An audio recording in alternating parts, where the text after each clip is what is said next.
So do you want to know how to make this? I will show you. So I'm going to make this very simple for you. There's a, well, I'm going to post in the description of the video the website where you can get the materials used and the cut list and all the steps to do this. I'll post that, like I said, in the description of the video. But if you just want to see how it was done and the modifications I did to change some things up, just keep watching. Here's what your pile should look like when you're done cutting.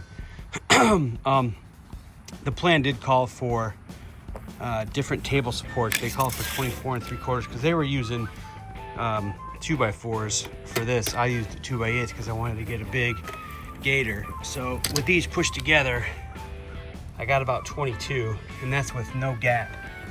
So the table supports, they said cut at 22 3/4.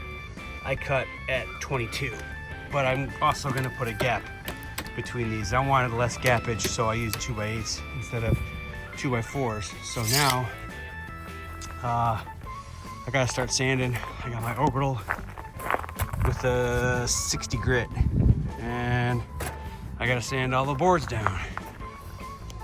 And I sand these because this table is for 2 toddlers, and this one's sanded. You can see the very clean edge. I don't want these kids getting splinters, so I just take those edges off. If I had a planer, I would plane each side, but I don't. So this is what it looks like before. Bad. So I'll just really clean up those edges so they don't get splinters.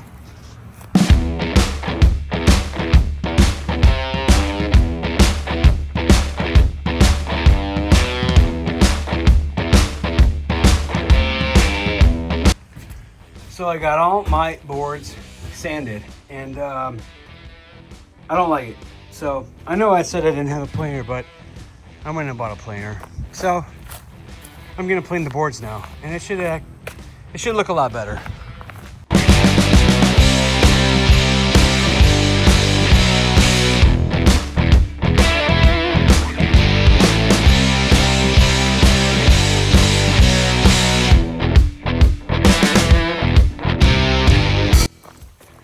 So after the planing, it's much more smooth compared to that.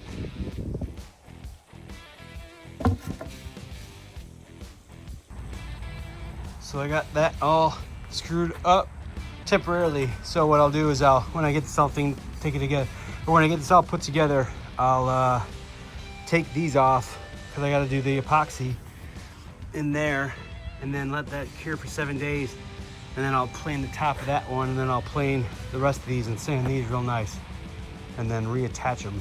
But I need to have this assembled to assemble the rest of the table.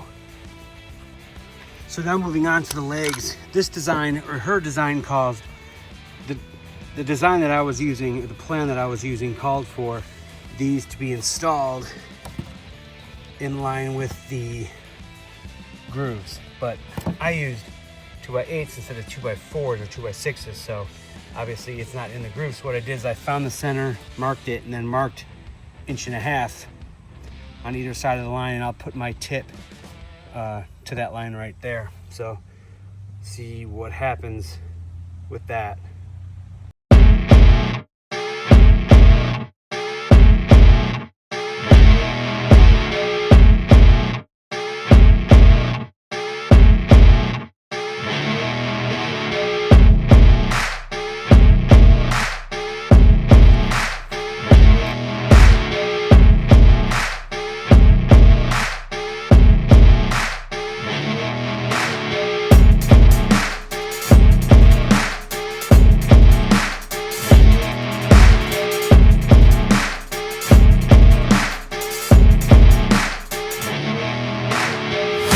So now I'm screwing in the bench stabilizers, the bench holders. The bench will sit here. So I cut blocks at 9 like the plan says, and Blanche loves my new planer. Hi, Blanche. Yeah, she wants to think that's food. Stupid idiot.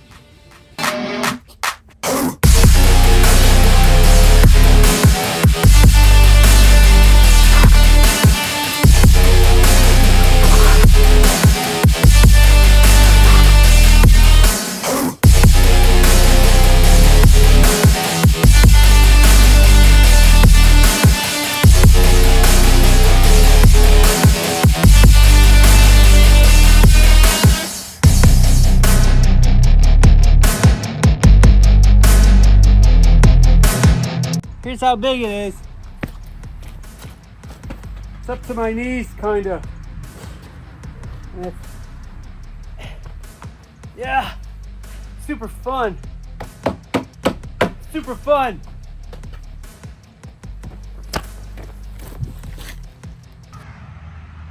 So we're on day 2 of this. I'm gonna take the sander with the 60 grit and sand the edges. Just these I'm gonna plane down the top.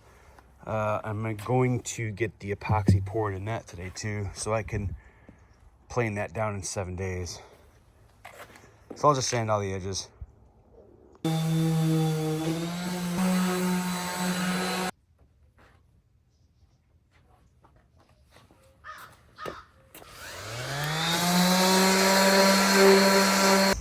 I got it all sanded. I'm gonna start torching. I'm gonna use that torch. So all these corners all sanded down. All the screws sanded down. So should be no splintering. It's all smooth, real smooth. So now I'll start torching, except this part, because those I have to, like I said, do the epoxy. So let's get to torching.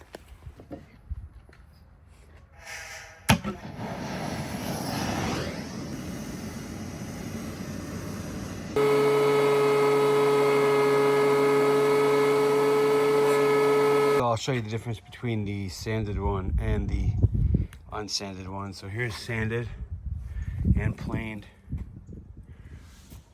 and then unsanded and planed.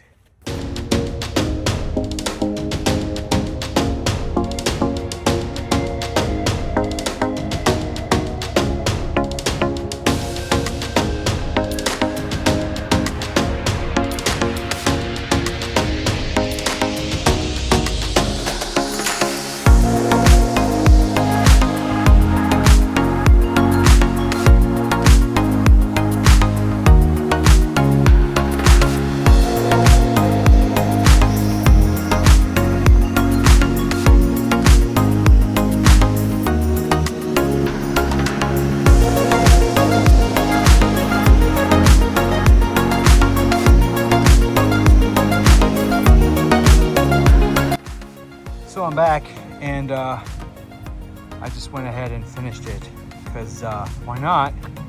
The Gator didn't turn out that great. You definitely see air bubbles in there, but it does look cool.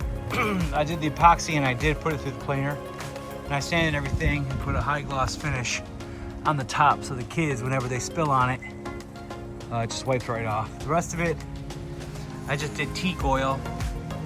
And obviously you torched everything. So here is the final.